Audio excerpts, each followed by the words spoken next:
All right, good evening, and welcome everybody to the regular meeting of the Housing Committee for July 3rd, 2024.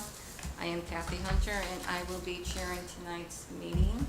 And with us tonight, we have Jim Graham, Elaine Feldman, and Mary Dean. So the first item on our agenda is the approval of the June 5th, 2024 minutes. And I will make a motion to approve. There were wonderful minutes. Do I have a second? I will second. Okay. All in favor? Okay. Next item is public comment. Not seeing anybody for public comment. I am going to, well, we could open it and close it, I guess, right? So let's move on to the housing chair report. And like I did promise, I'm going to try to make this meeting very short in recognition that people probably have plans tomorrow and probably would like to get out here on the earlier side. So I just wanted to report that I did present at the Board of Selectmen at their last meeting in June, on June 12th. And I was kind of fortunate was able to be moved up on the agenda because that was kind of like the last item on the agenda, and that meeting went over 5 hours. And the previous meeting went over 5 hours. So I was happy about that. But there was one issue I did want to discuss, and what I did discuss at the meeting was the need to ensure that our limited supply of affordable housing remains affordable, and that's part of our strategy, is the preservation of affordable housing. And though we didn't formally discuss this at a housing committee meeting, it did come to my attention that the Lucy Street elderly housing development was in a process of being sold, and in reviewing the new prospective owner, some of us became concerned that the affordable housing aspect may be lost after the Chaffin mortgage was retired. And so I did advise the Board of Selectmen that there were other nonprofits out there that would probably be a better, more experienced owner, in terms of nonprofit versus a private person buying it, who would be buying it and have more of a profit motive and not necessarily make major investments and provide the services this population needs, because it is elderly housing. It's not assisted housing, but it's housing for people who are elderly, but they I think the proposed owner was not planning on providing any residential services. Is it elderly and disabled? It's elderly and disabled. Yeah. Yes. Actually, the HUD definition of elderly is elderly and disabled. Mm-hmm. So fortunately, the town did reconsider this potential deal. And this deal is really what was a holdover from the previous administration. And so they're going to consider other options that would ensure the continuation of the development's affordability, and try to have a plan that's going to recapitalize the development and make improvements and be able to have the funding necessary for residential services, and to really meet the needs of the elderly population. So it's really, enhancing the quality of life for these residents over, profit that a for-profit person that comes in would do. Because I think that he was just looking at just kind of taking the rental income out and not really reinvest back into their. Mm-hmm. So that's a good thing. That's a good development. So I will keep you posted as that moves on. Kathy, may I ask a question about that? The town's interest in its ability to have an effect on events here Is this based upon the fact that they continue to own the property? They own the property, so so the new potential owner needed to have a continuation of the land lease. And that's Land where it lease, first yeah. came up, the potential owner came in and it was discussed, and I was like, who is this guy, you know? Yeah. And so when we looked it up, we just didn't feel it was in the best interest for that development to go into the hands of a private developer. They didn't have any experience in affordable housing or any experience in elderly housing or any, was really just looking to buy a property and it would, the idea that the Chaffin mortgage was gonna fall off in 2037, then you would lose You lose the every, all affordability. your. I mean, the town does have some say because we do have the lease interest in there, but, then Is- we would have to be enforcing that, and I think that would make it difficult. Is that rather, is it analogous to having a land trust lease? So could we leverage that as an example of the way a land trust would be able to work to Yeah. control, to maintain some oversight over what is built on the property and who builds it? Yeah, I mean, that's another, mechanism, the different tools in the toolbox we're talking about. Mm-hmm. A land trust certainly is one, because I was, talking to Nicole from Coopop saying, maybe you should consider taking those town properties and creating, Creating a land trust. a community land trust Mhm. that you could, have control over the Mhm. land and be able to manage it that way, as opposed to, the process that they're doing right now, which, I know seems a little clunky, but, It doesn't apply to any other properties except the old Warner School property, right? That's what the Lucy Street the Lucy, stuff is on. That development is on what used to be the Warner School property. right, Yeah. used to be the school. That's why the town owns it, and Right. that's why the town continues to own Right, yeah. it. Mm. No, it's an interesting project, but I think, I feel fortunate that it's gonna have a happy ending. When was that built, Kathy? Do you remember? Oh, I think it was in the 90s. How many units? There's 30. How many years is the Chaffin mortgage? Because you can Well, subtract it from 37. It goes to 2037, so it So would, if it's a 45-year, is it 50-year mortgage? 45. well, they kind of like remortgaged it a couple times, so I don't remember what the exact, yeah, so I think they might have done like a 20-year mortgage a while ago.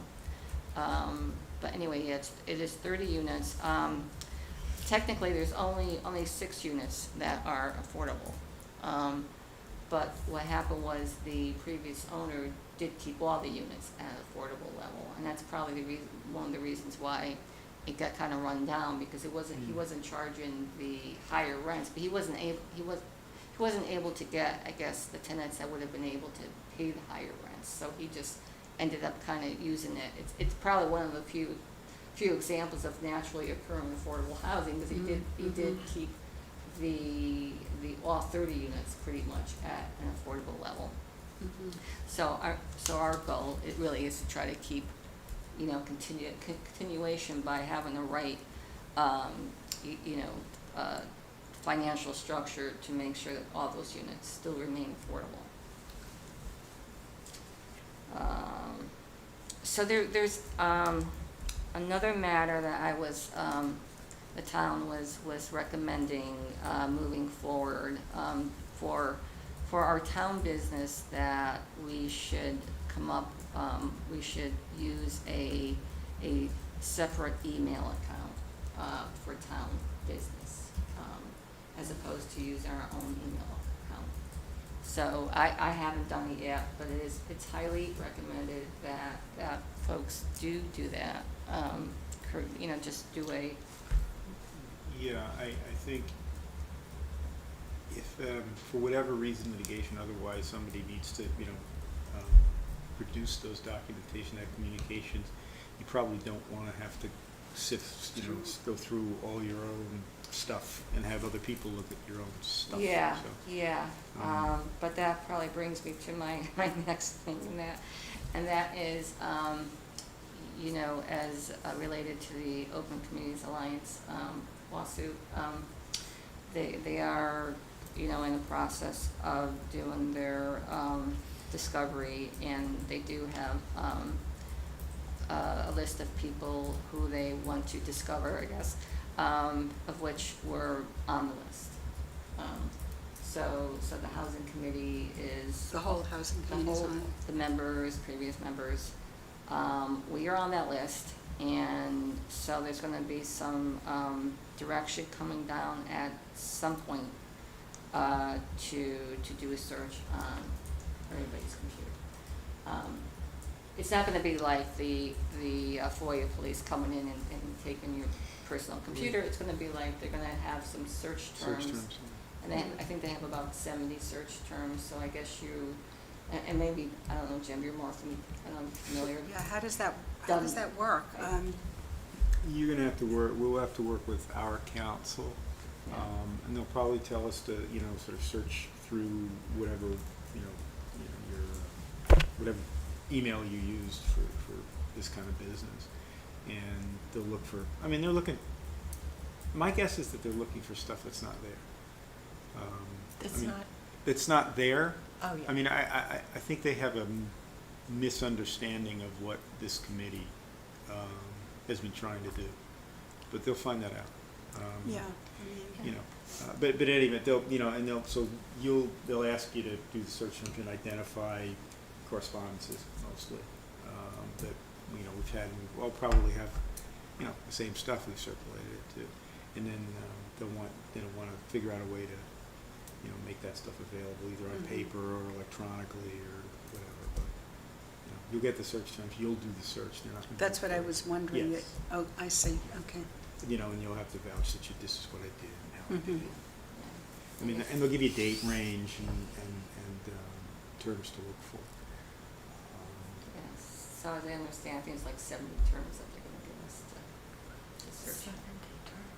Yeah. Okay. Can't even imagine what the hell it would be. I'm dying to see it.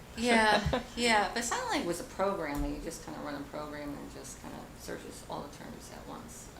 Well, even like, for example, in Outlook, you have the ability to do search. It's not perfect. Yeah, There are other, you can upload data into a database and do Boolean searches and all that other kind of stuff, but that's very expensive. And that's not coming out of our pockets. If they want to do that, then, I assume if they insisted on that, I don't think they will, but, our council would probably get some form of protective order so that we wouldn't have to, yeah, so at this point, I haven't received formal notice about it. So it could be coming, and maybe it's not gonna happen, but I just wanted to put folks on notice that you might wanna think about, going forward to, because anything is, under, any of our business is under FOIA. right, and it's discoverable in the lawsuit even apart from FOIA, so, it's the extent that it's relevant Yeah. and not privileged, and, I don't think any of the stuff that we're back and forth is privileged. Yeah, I don't think anything's gonna help their case. No, I'm No, pretty I sure. mean, we're kind of on the same page. But the thing is, they don't know that.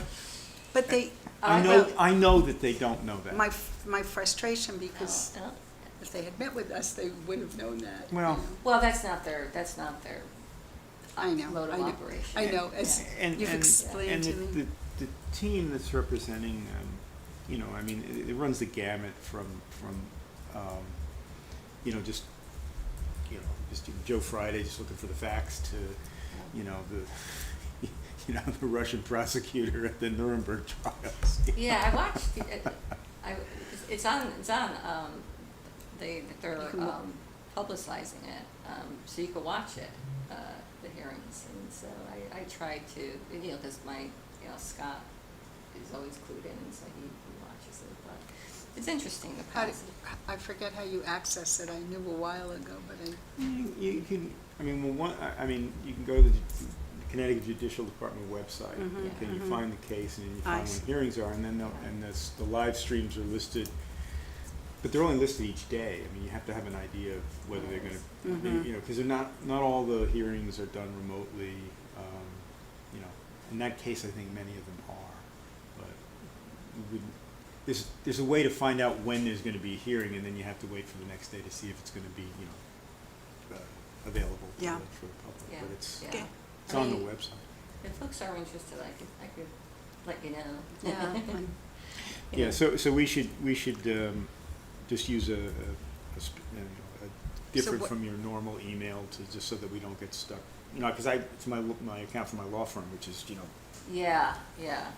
the one I've been using, so I think I may have to, you know, You might I'll wanna- get another, Are so I could, they So- gonna give us some, are they gonna instruct us what? Yeah, they're gonna, this is gonna follow up with a formal request to do X, Y, and Z. From the town? From the town, Yeah. town attorney. yeah, no, I mean, as among the lawyers in the litigation, they're, you know, worked out the, you know, this is what we're gonna do, this is what we're gonna do, and, you know. But I share your view that 70 search terms is hard to believe, but, yeah. Yeah, That in and of itself is gonna be informative and interesting, don't you think? Or maybe not, who knows? I honestly don't know. Did you all see the documentary on public TV about the housing, the lack of Oh, housing? yeah, Mary sent it around. Yeah. Have you seen it? It's It's great. very good. It's very good. Wh- which And Aaron one- Boggs was. Which she one was- is this? I saw it, when did I see it? A couple of days ago on Channel 13, CPTV. Huh, I think I Um, saw parts of it. I wasn't looking for it, I was, you know. Yeah. Mhm. Well, I Same think with me. I wanna send out I'll send out the link, because Okay. Mary yeah. sent me. Mostly taking place in Stamford, right? I mean, a good part of it. It was Stanford, It was New Haven was. Middletown, New Haven, Woodbridge. Woodbridge. Yeah. A couple parts were from Yeah. a planning and zoning meeting I attended. But it was very powerful, I thought. Mhm. I thought it was very well done. Mhm. It was Um, excellent. yeah. And comprehensive too. Yeah, and maybe So when it we was a could, very good introduction to the whole issue. And I thought it must have been done very recently because it was talking about the Was- legislation for fear. yeah, and I Mhm. think it was pretty recent. You Yeah. know, I think when we get to conversations, I have some ideas whether or not we want to do something with that. 'Cause I It's think- not just Connecticut too, it's almost nationwide. I Yeah. mean, obviously the pockets that it's not, but it's fairly Yeah. widespread. The housing stock is inadequate. Yeah, Um, no, it's a national crisis, and I talk about the housing, the homelessness rate is just really going Yeah. crazy. And it's directly attributed to lack of affordable housing. And just the last thing, we're gonna be talking a little bit more about this, just encourage everybody to do their community survey. I think mostly everybody here Yeah. did do it, but then the second request is to get other people Mhm. to do, because there was a big surge of people that took, Stuff bell box. yeah, that took it, and I know there was a concerted efforts by some groups to make sure, people took it, so I think we just need to have a balanced approach, so, because I think the number's up to like from 70 to 470, so that was a big jump in a couple weeks. Mhm. That many people took the survey? Hmm. Mhm. Yeah, I Wow. thought that was interesting, but, so I think the more we can get people just to, express their views, the better. And hopefully it won't be, it'll represent the true will Yeah. of Woodbridge. I have some neighbors promising I'll follow up. See. Yeah, no, I'm gonna, I'm gonna sit on your doorstep until you finish. just take it, I know, as painful as it could be. It's long. Yeah, no, I hope they get useful information. Yeah. I mean, but if you're not well-informed slash concerned about certain specific issues in town, and those could be traffic or taxes or Mhm. schools or whatever it might be, then a lot of those questions are incomprehensible.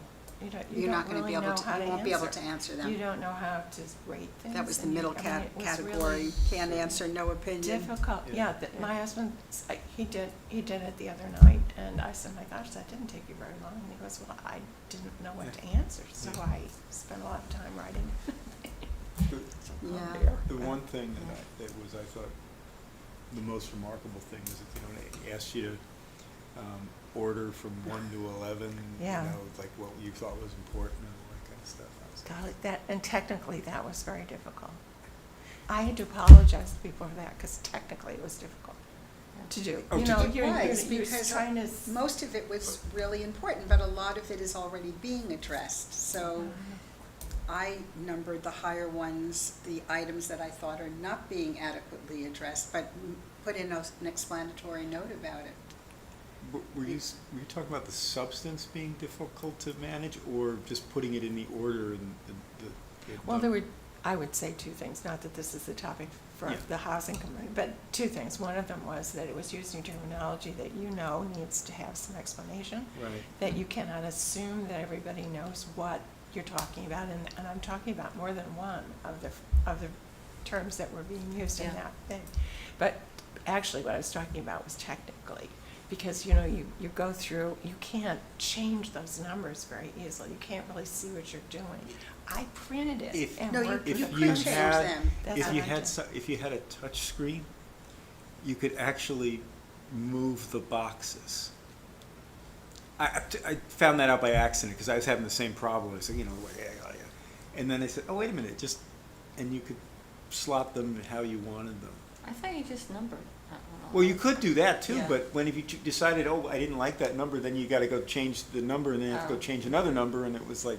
Yeah. It was not an easy. But, and but with there a it touch is at the screen, it last was page. you could just move it up Oh, and down. interesting, yeah. Well,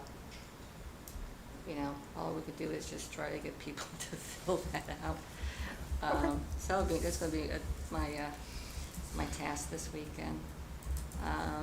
Wanted to put on the agenda follow-up on Chaffer research, and I know Jim, you talked to Buddy. Take the buddy. And he had, I think, and you asked him about the question, because I think Sue talked about that.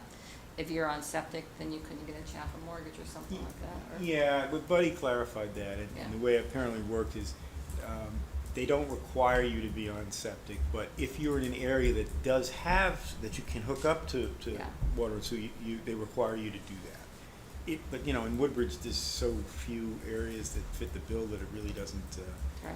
it doesn't, and they gave me some idea of what the, what the limits were, and they were pretty modest, and very little of the Woodbridge housing stock is actually eligible. Yeah, no, I mean, that's the reoccurring theme. I talked to Buddy a little bit myself, and he had me talk to somebody who was really up on it, Scott Dana. And it's Scott Dana, D-A-N-A.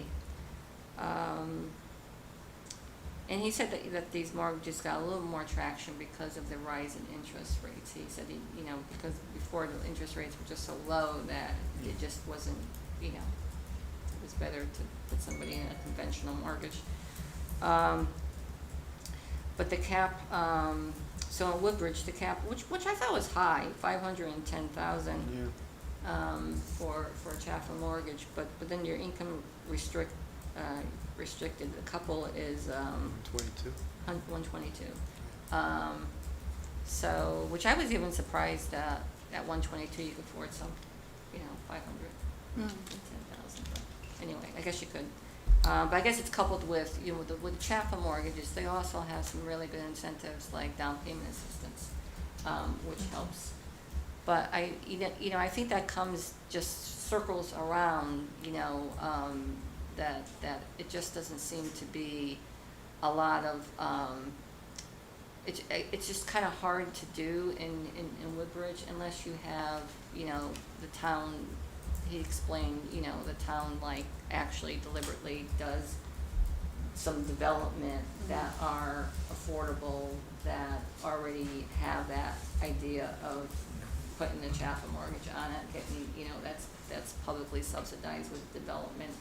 And, you know, so, it's similar to what Guilford did, because at Guilford, that top right-hand corner, that's homeownership, and that was, priced for affordable housing, homeownership, and they had the, Chapel mortgages and down payment assistance. And because of, you know, just the different, incentives that was provided, people of, you know, I think they were even 60% in EMI were able to purchase those homes. But his point was that if you do it on an individual purchase basis, it's just too cumbersome, or why is this better if the town is doing? Because it's hard, it's better when it's already baked in the deal. That's true for anything. Yeah, and it's hard, because most, it's not like the financing of choice, you know, unless it's. Even now with the higher interest. Right, it's just really difficult to check those boxes, to have something that's within the income limit and within the cost limit. It's just difficult to make that work. And not every bank will offer it, is that correct? Or Yeah, I don't think every bank Yeah. does that. Hey, Donald. Hey, Donna. Hi, Donovan. Hey, Donna, how you doing? Nice to see you again. I think same with first-time owners, I don't think you can apply at every bank for those programs. Yeah, I need to, you know, I wanted to dive into it a little bit more. You know, one of my thoughts with that is just kind of like piggyback on what Sustainability Committee does. They put, I have to say, they put it like really, do you get their emails? No? I guess I got on their email list because I signed up, you know, when we were doing the Earth Day. So I'm on their emails, and then they have an email list. And they sent out a really nice, comprehensive, you know, email about events, about, you know, sustainability things, and it's, I'll send it around, and it's pretty, Yeah. you know, I'd comprehensive. like to get on that And I'm like, list. you know, I wonder if we should just do that, because we're always trying to couple it with something else, but I wonder if we could just like send out our housing news and just talk about, you know, a couple of things that other people wanted us to talk about, you know, like maybe put, you know, Elaine's ADU article in there. The first selectman wanted, you know, also to try to talk up the fact that you could do duplexes anywhere, you know, 2-unit developments anywhere throughout town, to talk about that. Because like no one seems to be doing it, and is that because people aren't aware of it? I mean, it could be. You know, I'm thinking, of course, this all takes time and effort to put this together, but I would like to propose to maybe do like an And then we information. post it on our wonderful website. We could post it on our website, Do maybe. they do that, the sustainability? You know, I have to look at their website, but they did, you know, send out an email, and this is like the second email I got from them, where they have some, if you're interested in sustainability, I'm like, I was just more interested in the fact that they sent something out that had all, and they really had a lot of information there. So does it look like a monthly thing, or was there, you said you received a couple of them? Yeah, I think it might have been a monthly, I forgot how maybe it's a monthly newsletter or something like that. It really wouldn't be that hard, because we get things from SCROG every month. You know, you Yeah. could just piggyback on what they give us in terms of links and, you know, things Yeah, that you could yeah. possibly look into, Mhm. like the CPTV Right, thing. right, Yeah. right. A little intro and recommended further information. That would not Yeah, I bend wonder, us out of shape. I wonder if like the town could let us use their email distribution list, because, you know, does everybody get the email from, I don't The know if first- that's true or whether you have to sign up. you might have to sign up, do you get the email from the first selectman? I do, yeah. I haven't seen one in a while. I used to get them. Oh, I used to yeah, done- every month. Yeah, no, I used to get them, but I don't. He sent out something recently about filling out the community Yeah. survey Yeah. for the Yeah. POCD. I did see that. There Okay, you all go. right, so you must be on, so I'm gonna see if I could actually get on his email. Get his email list to see whether or not we should use that. Okay. Or else we'll have to just start making our own list. Okay. But, you know, since the Woodbridge Town News doesn't seem to be a viable way of getting information out, and, you know, the town doesn't really have a newspaper anymore, it doesn't seem like our stuff gets into the town's newsletter, because it seems like those newsletters do have a lot of information, probably could get too long, and maybe we just have a dedicated newsletter.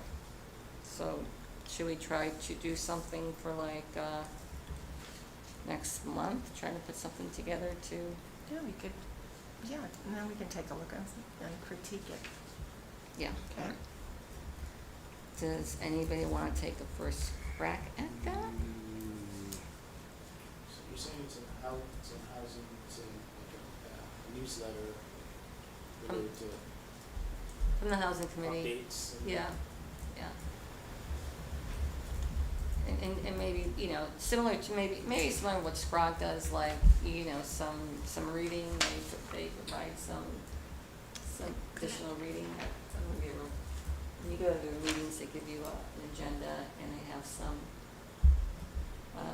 that comes on their agenda for their meetings. Do you get their notices from I stuff? get notices from them, but I can't remember seeing anything. No, you Like get that this. when you're there. Yeah, but they have it, they It have, has to be out. yeah, there's an It has to agenda be on published. the email, yeah. But it's good information. Yeah. You know. How often do you think that once a month? I mean, I'd like to be ambitious and do it once a month, but, you know, I think it's as much as we have the capacity to do. So it'd be Well, like yeah. a shape person, intro, and then blah, blah, blah. Yeah. What people might Yeah. And especially if we have somebody coming, we plan to have a speaker, or we were having a, you know, like, we could have advertised further Yeah. the joint meeting we had. Yeah, I mean, I was surprised that a lot of people did show up for that. But again, I think some folks thought it was related more so to the planned conservation development. Not just a kind of, The only thing I saw was an email saying if you're interested in housing, per se, you should come to this meeting from, you know, Concerned Woodbridge or somebody who Oh, really? has an interest in. oh, okay, all right, well, Yeah, that's nice that they're coming in, well, I hope, think everybody was enlightened. yeah. It was funny, cause I was watching, some people were like nodding their heads, and other people were like shaking their heads. Welcome to democracy. I'm like, okay, all right. Do you think it's what they expected? No, I don't think it Awfully was. quiet. I think they No. were expecting something different. I think they were expecting right. something different, you know, because, you know, we did, Mika and I did speak to David Fink, and we suggested that since we're in the middle of doing like the update to the plan of conservation development, that maybe you might wanna talk about how, you know, through that lens, like, you know, how you would like some areas where you could like, you know, you might wanna look to modify your plan of conservation development, because he was actually involved 10 years ago. He did, I think he ran some of the charrettes for Woodbridge. Oh, that's right, he did. He From- did, that's right, I remember him saying that, actually. Yeah, so I thought he, you know, would talk about it, but he didn't too much. He just kind of gave an overview of what things I think we already heard. I don't know if, I mean, we could probably jump to that discussion of the meeting, how people thought he actually emailed me to see how I thought it went, and Yeah, so. he asked on the way out. how Yeah. was it? So I want to get people's viewpoints, since everybody was there, how folks think of, you know. Well, of course, we've all heard it before, but my husband was with me. He thought it was interesting. He thought that he learned some information that he didn't know before. Yeah, and it was good that they aired some of the, I mean, obviously, like the effect on schools and things of that nature that I think many people hadn't heard before. I mean, and, you know, it's not as dire as some people would, you know, make Yeah. it out to be. So I think it was good. I think that whoever was there, if they were hearing that for the first time, Mhm. you know, it was good to know. Yeah, and that reminds me, I'm not sure if I sent it out. Did folks see the presentation by Dr. Don Poland, who did he did like a demographic discussion of housing's effect on school enrollment. He went through this whole demographic explanation as to, you know, how school enrollment is really a function of other issues and not housing. If doesn't, I didn't see that. I'll No, I send it don't out. know. Did you see it? Yeah, no, I don't know what you're talking about. Oh. Sounds fascinating. It is pretty fascinating. He Yeah, went through. I'd love to watch that. Yeah, he went through a discussion about, talking about that it's, you know, it's more a function of you know, just demographic changes, you know, aging, Age. fertility rates, you know, people having less children, and just the cycles of real estate, you know, that people, you know, have houses, they have children, the children leave, they age, you know, they age in a housing, and then it turns over, you know. And so a lot of times the school enrollment is really based on that market cycle of when the house starts turning over. Because I say in my own street, you know, there's been like, you know, 5 or 6, you know, families, older couples or older people just, you know, moved out, you know, because there was no place for them to go in Woodbridge, and then families Younger moved. people come the in, families yeah. moved in. Well, I believe he mentioned that Yeah. fact, that That's what happened, 7 in our block it's too, on 4-bedroom Dover. houses Uh-huh. that add to your school enrollment. Yeah. The kids No, are- there was a point that, Little kids. that really Nice. seemed to resonate, with at least one person, who spoke with David afterwards when we were all outside, Okay. and asked him to elaborate on the Rutgers study, and to get more information about how it applied specifically to Connecticut Mhm. and so forth. And so more information on that would probably be a good thing. Yeah, so I will send out that webinar, because it was really fascinating, and Dr. Poland is actually, his firm, and it may even be him, that is our town planner. So he's really, What's his name again? Don Poland, P-O-L-A-N-D? yeah. Yeah. So I hope he starts really soon, because he seems to be like so in tune in terms of what we would need to do in town to, you know, create the right fit for our zoning regulations, and you know, and how to be strategic with our housing.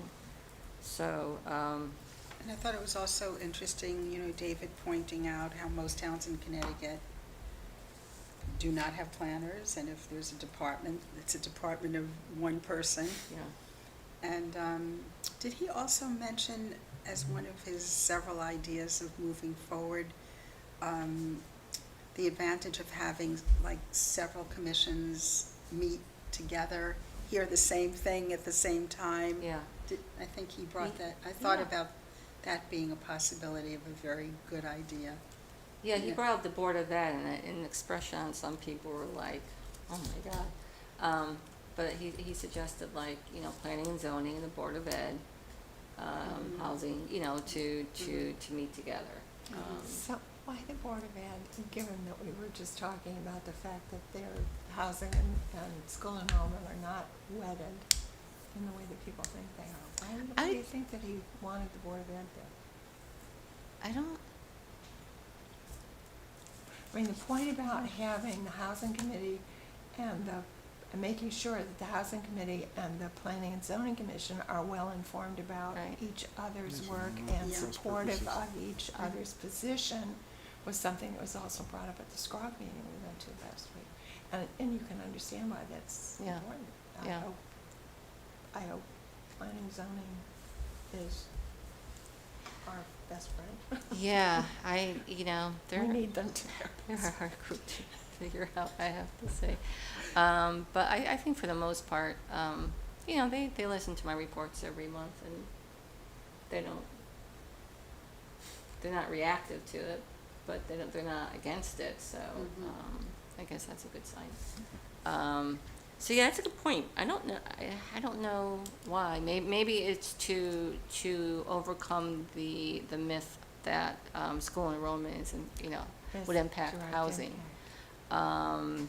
Because, it's interesting, because my husband grew up in this area, and when you talk about school enrollment numbers, at Beecher Road School, because I don't know, it's like, I don't know what the number is, 837 or something, maybe around there. And it has gone up, like, from past years, but when he was there, it was over 1,000 kids that was there. So the whole idea is that it ebbs and cycles. flows, It yeah. ebbs and flows, so. Yeah. So even though they talk about this, schools bursting at the seams, it really is not bursting at the seams, so, Yeah.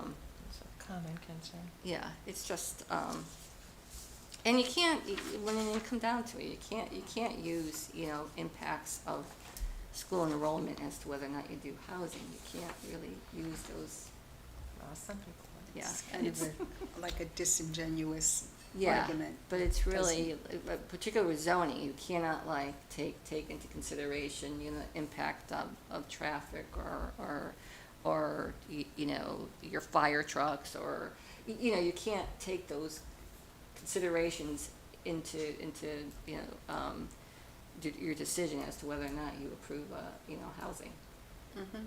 because it just means you just gotta accommodate it. I'd like to add something about, that occurred to me afterwards. One person who was in the audience and I got to talking out in the front, and he was expressing some of his concerns. For example, he was saying that whenever he hears the word development, he envisions, my words, bulldozers, and clear cutting and mega mega housing Yeah. appearances and all that sort of thing. And I said, well, it's just a word that I can understand if that was the image that came into your mind. Every time somebody said the word, encourage development, it would be very alarming. But the point that I want to make about, as a result of that conversation, was that he was interested in something we've heard often before, the fact that, or the appearance that Woodbridge already has housing stock, some housing stock, maybe considerable amounts of housing stock, that according to some people's lights should qualify as affordable housing. And so we really are, among the elect as opposed to the opposite. It's just that it can't be capital A. Mhm. It has to be small a. Which I think most people don't understand the It's difference. complicated. I Yeah. mean, I wouldn't care to have to explain it to anybody. I just told him it's very complicated and it's very difficult to imagine that we would be able to do that,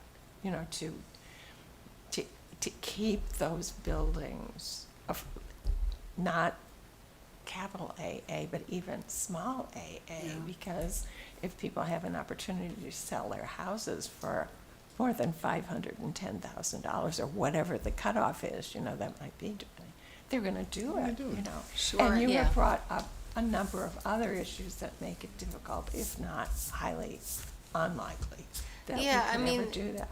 I mean, the only, know, NOAAs and naturally occurring affordable housing, I see is if, I mean, there are some rental housing, you know. So if you had that if somebody decided they wanted to rehab the rental housing, they could actually get like, you know, subsidies in there to rehab the housing, to make it, housing code, up to housing code. And then that subsidy could be on as a mortgage instrument that preserves the affordability, and then that could become a capital A affordable housing. So there's ways of doing, like, for the limited number of rental housing we do have, we could like turn that into, and that's a discussion I like to have with some people that have rental housing, the limited number of rental housing there is. But in terms of the affordable home ownership, there are NOAAs. I don't think there's any. Well, no, but the perception seems to be there. Yeah, And so my yeah. point is, since we've heard this often, and since I don't have the answer to offer to somebody, this might be something that we want to write up. And Yeah, it's very I mean- complicated, and you could say, look, if we did it, we'd have to have more town staff to oversee it, we'd have to have this, we'd have to have that, we'd have to have the next thing, and just be able to give people the answer. Well, I think it's just a definition of what the, affordable housing is, because the discussions I had, it's based on what the town appraises the housing to be, so there's Exactly. plenty of housing that's under 300,000, but that's not what it is. The value of a house is what you could sell the house for. That's exactly what I was just saying. Right. Nobody is going to maintain a house Right. at that level if they have the opportunity. And- Right. And what he was saying, in fact, was, well, that maybe we need to subsidize them in some way, which is pretty hard to imagine. I mean, what am I going to do? The town is going to give somebody $300,000 per unit to maintain its affordability. I mean, if you really think about it and you talk about it, Yeah. then it makes sense. So my point is that maybe, since we can't sit around and talk about it because it's not going to go anywhere, it's not a good use of our time. But I respect the concern of people who don't understand the complexity and the difficulty, to have that question. And I was just wondering if we could come up with some way of documenting the answer. Yeah. Or if someone else has already documented the Or maybe we answer should that have, could ask the distribute. question to the housing committee, and we could just respond to questions, Yeah. because, I mean, there could be some way, if you have, a house that you get, and you want to turn that into an affordable home ownership opportunity, and you get subsidies to fix up the house, and then you sell the house, with the Chaffа mortgage and down payment assistance, but then there is, but the downside, not it's a downside, but that house, the value is restricted, so it's not like you're going to be able to, because there's a restriction on the value of the house, you're not going to be able to, Take advantage of Right. last year's, Yeah. whatever. Right. And are there restrictions on to whom you can sell it? you would have to sell it to somebody who's income qualified. Exactly. So Right. So that's there's- another example. Yeah. I mean, there are all Yeah. sorts of Yeah. things that would go into, bullet points, for example, that would go into Yeah. the explanation, and it I would mean, that's be- why it's easier just to start with a development. A new, a new Yeah, affordable yeah. housing Yeah. development, There's that's, no question. it all would of be these easier. factors are baked into it. right, and I think that, David also raised a good point about people's perception when they hear the word multifamily and envision big apartment houses. And I love that you pulled out your chart to show that it doesn't have to be that at all. It Yeah. just doesn't. Yeah, well, the multifamily, I mean, I always use multi-unit development, because multifamily does come with connotation, there's like multiple families and a bunch of kids running around in a one-bedroom apartment, which doesn't happen, That's- and there's plenty Pretty of common studies, I mean, word. And New Haven pretty much invented the multifamily Yeah. house, the Yeah. triple decker. yeah, Oh, yeah. Sorry. But those are like, Just those an That's- architectural not bad. historian That's- just sort of bubbled up there. yeah, but those have like 3 bedroom. I mean, they're, you know, 3 stories, but they're big multi-families, and they're, That's right, they're Right, big, right. yeah. But we're it's a- talking about It's actually something an more architectural There's, type. Yeah. 4 squares and 6s in different Yeah. places. Up Yeah. there. You know, not here, but there are plenty of. I have a question about the qualifications for affordable housing. I mean, is that measured at the time that someone acquires an interest in the house? Because what happens, I mean, income isn't necessarily static. right. I mean, they could go down, could go up. I mean, Yeah, How does that no, it's work? based on the initial, the person comes in and they qualify for a affordable homeownership opportunity. You know, and they get promoted and they get, well, you Yeah. would kind of assume you have to do it that way, because otherwise, so you have to leave now, or- yeah, no, You know what I no. mean?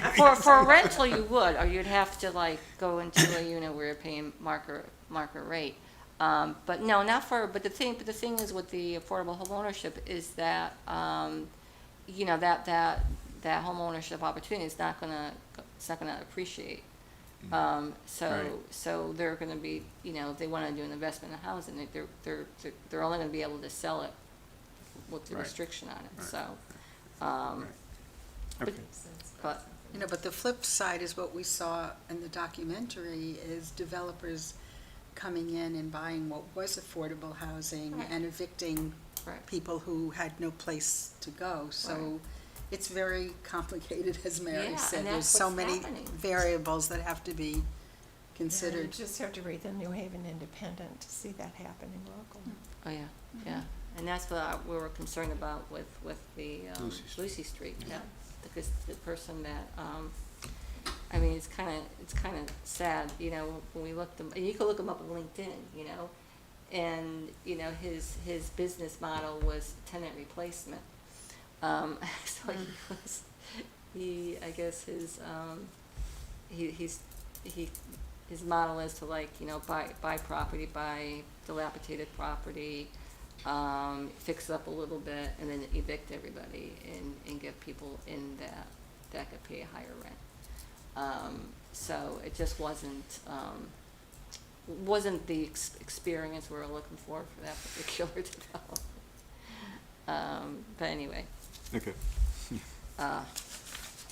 Let's see, all right, so the next, I'm gonna try to wrap this up by 8:15, because I know, Yeah. Jim's gotta leave. Discussion of the SCROG meeting, who's in charge of housing creation. I don't know, Mary, if you wanna start, or I could talk a little bit about it. I was gonna let you talk about it, and then I was gonna add anything that you didn't say that I thought was important. Yeah, I thought it was a really great discussion, because it talks about like who really is in charge, right? And so they had Mark Barnhart, who's from the town of Fairfield, and he's the one that did the report on the school enrollment, you know, versus multi-unit housing, to show that there wasn't any impact. There was only 0.13 children per unit. But he's been there for a long time. I'm gonna say 30 years, because he was there when I was like in Bridgeport. And they had an affordable housing committee back in the 90s. Mid-80s, Did you say mid-80s? Fairfield Task Force set up in the mid-80s. Mid-80s, yeah, all Okay. right. So it's been they've had it for a long time. And, you know, they have inclusionary zoning, they have an affordable housing trust fund, which is another thing, you know, we talked about it, but I think it sounds like it's maybe a mechanism we might wanna use, particularly for those smaller developments. And they also had Peter Sosa at the SCROG meeting, who was, I think he was town planner of Windsor. And so the takeaway I had, you know, they talked about that the multi-housing development was the largest taxpayer in the town. And just felt that was a real key component for economic development. And it's just like, you know, if you want economic development, then you need to have, you know, people that's going to, you know, make your economic development viable, because there's no sense of, you know, you can't really do commercial. I mean, you know, commercial won't come in unless they know there's a certain number of people that's gonna be, you know, going to whatever their services, their products are. So I thought that was interesting, and they talked about a lot of the mechanisms, and, you know, they talked about like the key really is that the town has to plan. The plan, they really have to get into planning and just strategically figure out where you want the housing, and just take control over it and just, you know, do it, and they've had some planning, charrettes that and that seemed to fall under their economic, development commission, where they had like charrettes on, you know, where we should be doing, you know, planning housing. And he said, you know, it's pretty good once you kind of scope everything out and you give them some precursors into like, okay, here's the goal, we have to build X amount of housing, you know, where would you want to see it, map it out, what would you want it to look like, and he said people, you know, kind of come together and they you know, they come up with some ideas, but the whole thing is to, you know, what folks need to accept first, which I think there's some groups in town don't accept it, is the fact that we have a housing crisis and that we have to take part in doing something about it. And I think that's what this, you know, that CP documentary really brings out. It's like we gotta do something, you know. 'Cause it's really sad what it's doing to these families in Connecticut. Yeah. It's just unacceptable. So each town has to play its part in just you know, start breaking down some of the barriers and creating housing, because it will be, you know, good for people and good for the town. It would be a really great attribute, and it really, even for the people in the town, because there's people that need options in town. Let's see, what else was there? So that was the takeaway I had, Mary. I don't know if you had any other thoughts. One or two, actually. I also mentioned that Fairfield, he is the economic development head there, and also the town planner of Windsor, as she mentioned, was speaking, and they made the point of the differences between the responsibilities, the capabilities of individuals who were working for the town but had different hats. So a town planner has responsibilities that would prevent them from actually doing everything that needs to be done in order to encourage and make happen housing in town. And the economic development officer has a lot more capacity to make the case and to represent the case and to develop it. And a town planner, unfortunately, is another person who has a lot of responsibilities outside of specific housing development. And so their message was, you need to have an economic development person. Or at least, I would say in our case, we need to have as much of a concert with our Economic Development Commission as we possibly can. Yeah. We just have to work with what we have to work with. Fairfield, in terms of their thinking about things, I think that they had an advantage because they had a new train station that was placed in They an have area three- they that have was 3 open train for stations. development. And so they really had a Right. problem, kind of a blueprint problem to work on, but not absolutely, open space, but they had a lot of things that they could work with and a lot of issues that were illustrated by the place that they were working. So it was an interesting thing. Windsor was a different situation entirely.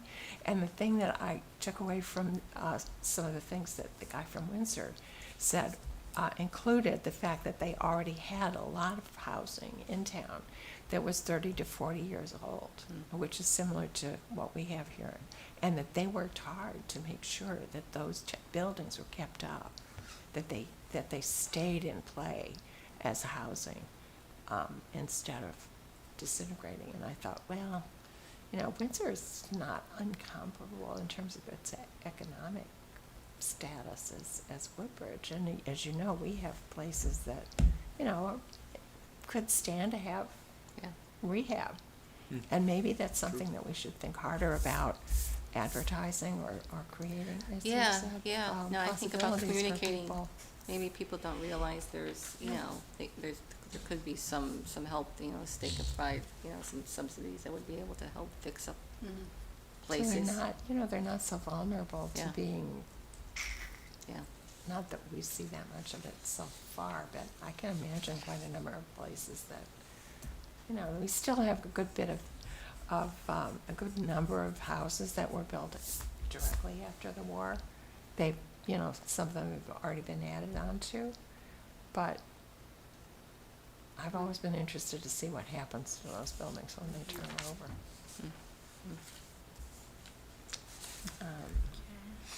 okay. And then they told us about all the money is it the MRDA that they've passed, that they've actually. Oh, yeah, I wasn't tuning into that, because that, from what I was That's, told, that Woodbridge wouldn't be able to be part of that for, that seemed to be geared towards towns that had, like transportation infrastructure. Yeah, that was what he was saying. Yeah. Transit centers and quote-unquote downtowns. Right. So if we were to actually, we'd have to redefine part of our town as a development district that would have housing in it as part of the zoning. Anyway, it's still very vague, but they seem to be trying to suggest that it was possible for that to be defined pretty broadly. But they're Yeah, still well, that's waiting why to see about it. I had, 'cause Scott's the vice chair of the Economic Development Commission, and of course, he reads everything there is to read about anything. And he was of the opinion that Woodbridge would not qualify under that, though, Sean Gill presented on that. He's from the Partnership for Strong Communities. And he seemed to suggest that there was some latitude in defining, to make it work for other towns. So I think that's an economic development task. Yeah, it is. They have $60 million Yeah. to work with, but that's not very much money when you're dealing with these kinds of things. And you can imagine there's going to be a lot of competition for that $60 million. So I think it's probably sane to assume that we would never compete successfully for any of that money. Yeah. Okay, well, rolling through. So as I mentioned, like before, we talked about creating an affordable housing trust fund, and I really do think this is something we should propose to the town. There's different ways of doing it. I think the task would be what makes sense for Woodbridge. I know Guilford, they do a certain percentage of the development. I know it's 12% of the development that goes into a affordable housing trust fund. And Fairfield does it based on, they do a fee on each permit that gets issued. They just do an affordable housing trust fund fee that goes into the town coffers. And, it could be done other ways, you could have private contributors that, feel passionate about doing something in Woodbridge that could donate to it. So So would this be an idea that has to come before the Board of Selectmen? I mean, how do yeah, you- I did give them a heads up, we're looking at this, but I would like to probably formalize it, based on what would work best. And as I was I was asking David Fink, I'm like, how would you go about determining what Mhm. mechanism for an affordable housing trust fund would work best for Woodbridge? And he just said, well, there's a lot of information out there. I'm like, yeah. I'm thinking, where would you find the seed money? Because you're not going to build a big fund, putting $50 or $100 on a permit. Yeah. Yeah. Especially since I don't know how many permits were issued in this town. Not a lot recently. Not for me. Yeah, I mean, that's the whole thing. So maybe starting with a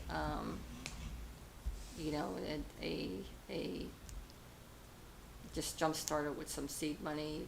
Maybe that's something, maybe the state, maybe Department of Housing say, hey, you want us to do this? Why don't you just give us a start with this? Or maybe the, Community Foundation of, Greater New Haven, or, we have some family foundations here in Woodbridge. Yeah. I'm not sure what their feelings are about housing opportunities, but maybe it's talking to them. But yeah, I don't know the development. If you have a development doing, because the problem is we don't have a lot of development. Yeah. So I don't see that as a good feeder for a trust fund. But it would just be great it'd be great if the town could just even dedicate, a little bit of money for that, but I just don't think that's gonna happen. So, paint a scenario how that would be used as a trust fund, how would that work? It could be used for, like, if somebody wants to, there's a piece of property and they want to do some pre-development on it, because the most expensive part of really doing a housing development is just doing the pre-development work, and it could be environmental assessments, it could be just doing the architect, the site plan, all these things are just costs that you have to like bear before you There's even no get revenue coming in. to the Yeah. development. Or even like, they brought up in towns like Woodbridge, the biggest barrier is the cost of land. So if you could if you get some money that could reduce the cost of land, then that development could, those numbers could work. So there's different, Oh, so that's different from like your down payment assistance or something, it's not that. no, this is development specific, so it would help promote development by providing some incentives for people To develop. to make it easier to come in and do that. So, not individuals, but rather companies or nonprofits? Or it could be individuals, they wanna do like like the miss and middle type model, like 4 to 8 units or something like that. Yeah, it could be an individual, if that's what they do. I mean, they would have to be somebody that does that. I don't really see. So that we'd have a definition of what would qualify. So it would have to be multifamily housing with a certain set aside for affordability or something Well, I like think that? if we did an affordable housing trust fund, we'd have to figure out who would be managing the trust fund, and that's Yeah. the kicker, right? Who manages that? Is that the housing committee that would be managing it? Mhm. And we'd have to have some criteria as to how we would decide who gets what. Qualifications. So it takes work. So I think this takes, maybe we'll just keep this, because I do think it's an item. I like to just keep it on the agenda. And maybe each meeting, we could just kind of work on it a little bit more, come up with some ideas and do best practices based on who does this. Because a lot of towns do this in Connecticut. Yeah, it would be good to get a sense of historically how it developed for different towns. Yeah. How'd you do it? Yeah. Yeah, Does Orange have one, to your knowledge, or? and- I don't think so. And the new affordable housing that recently went up in Orange, is that strictly affordable, or is Yes. it mixed? No, that's all affordable. Oh, okay. I mean, there's a couple market rate units, but that's still considered affordable, because it's restricted at market rate. Because market rate, you can have market rate housing actually counts towards your affordability. And not too many people know that. But as long as it's restricted for market rate, that's still a unit. But when you're like, it just gets less points if you're looking for a moratorium. Yeah. It gets like a quarter of a point as opposed to like, a full point if you were doing something at 60% AMI.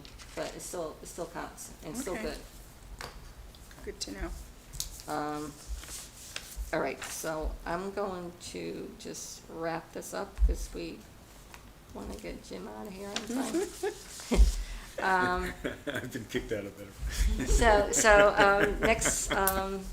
Next steps for, the planning, POCD, again, we have to come up with recommendations to how,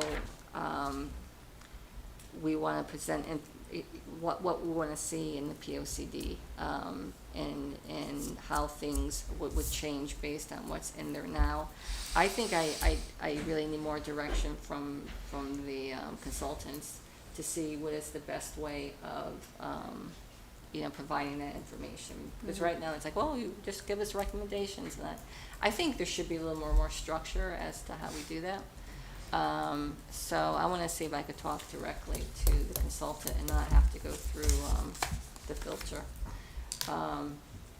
And this way we could just kind of have a framework to work in. And furthering community conversation, I don't know, Elaine, you wanna talk, did you? No, because since the last meeting, Okay. there hasn't been any. And Okay. I had one meeting with Jen, from Milford, but I haven't talked to Ben, so I don't know if and when we have a next step. Yeah, I'm not sure. okay, so we could talk about that in August. And there was something else I wanted to say. Well, I think also furthering community conversations is if we do that newsletter. Yeah, And I that would think, help. and I'm thinking with the newsletter, we do ask, ask the housing committee.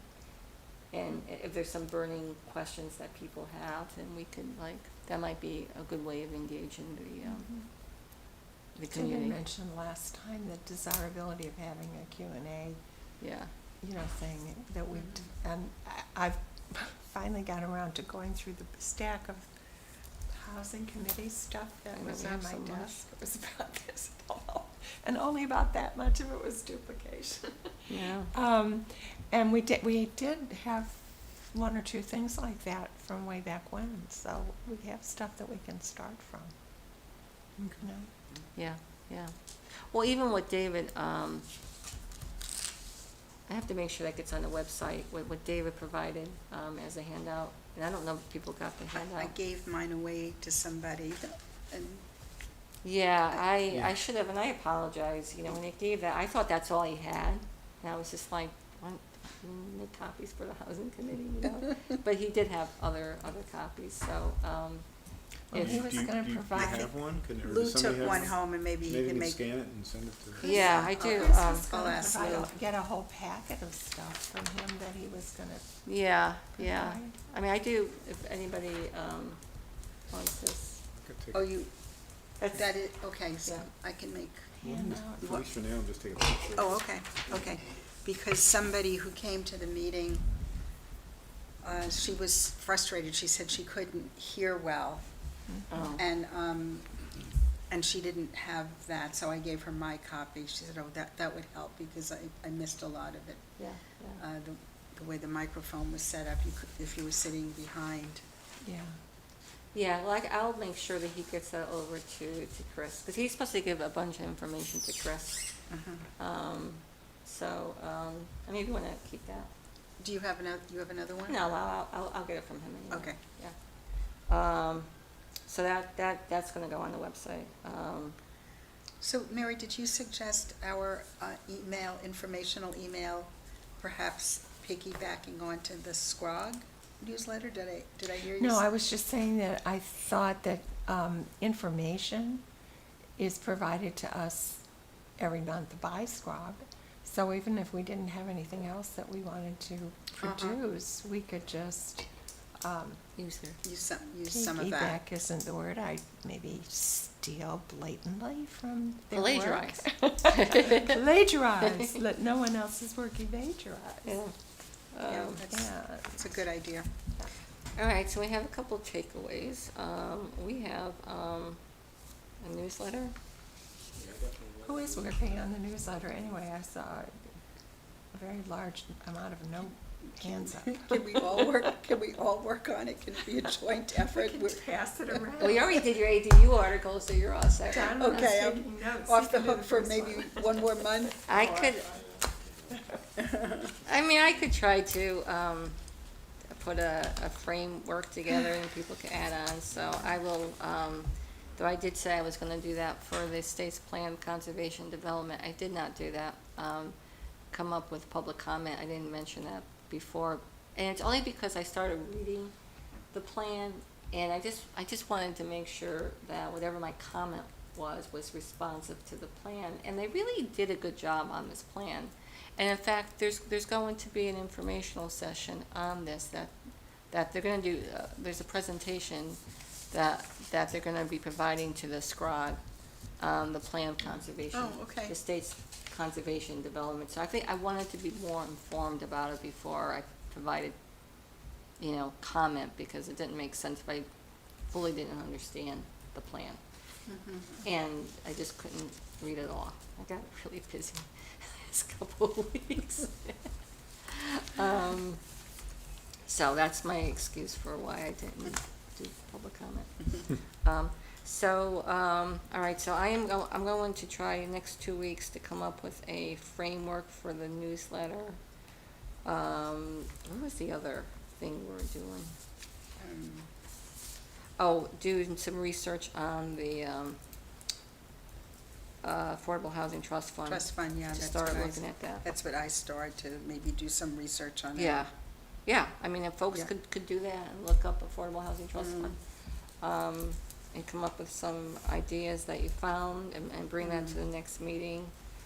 Our next meeting is, I know lots of committees, don't meet in August. We typically do meet in August, and as long as you're around, not on vacation, I would still like to meet in August if it's possible. I understand if people have vacations, but, I think it's August So it's like 6th, at the 7th, isn't it? 7th, August 7th. Mm, Yeah. I won't be here, yeah. Is the third, 28 days would be the Wednesday, that'll be July 31st. Yeah, I think it It's gotta be is. 7th. The 7th, yeah. Gotta be. I'll be in Rhode Island that week. Okay. Uh-oh.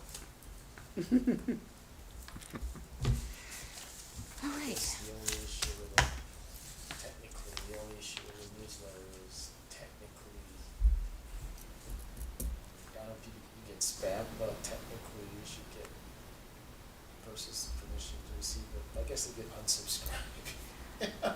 Yeah, I don't, that's a good Some question, but, technicalities Huh. around mass emails. But the town had it out.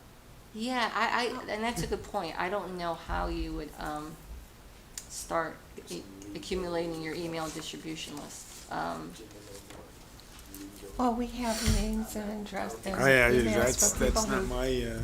participated in community conversations, do we not? We do have Yeah, that, we good do have an email list of that. I could ask Allison if that's, cause I know that the first selectman wanted me to do something on duplexes, so maybe I could just use that as say, hey, we wanna do that, could we use your distribution list? Yeah. And if people wanna unsubscribe, I think as long as you have a way to unsubscribe, Unsubscribers, yeah, I'm having, yeah. right, I think, But who's gonna unsubscribe? Yeah. Just thinking about so, but that's a good point. That's the first thing I look for. mass email. It's hard to find some. some. Yeah. It's hard to Doesn't find work. sometimes. Yeah, no, Or it doesn't doesn't. seem to work all the time. It doesn't. No, it does not. It doesn't. They Yeah. said, that, it'll take us 5 to 6 weeks to get your name off this list. I'm thinking, what? And even Takes if 5 to 6 seconds. And even if they do that, sometimes you get the exact same message from some other name. Yeah. It's the Yeah, same. I know. Yeah, It's it's a getting, lo- it's kind of getting a- bad. I Kind of a feel like losing just- battle. What? It's getting bad. Now I'm I getting. looked up something in LinkedIn that was the biggest mistake. They have so many subcategories. You have to unsubscribe to this work plan thing or this. I mean, they have different names. I've unsubscribed to about 6 things, and all I did was look up one thing on LinkedIn. Hmm. Got me. Okay, it is You're right. 8:25. That's the right time. Can I have a motion to adjourn? I shall move. Second. All right. All those in favor? Okay. All in Well, favor? we always We pick all almost of got.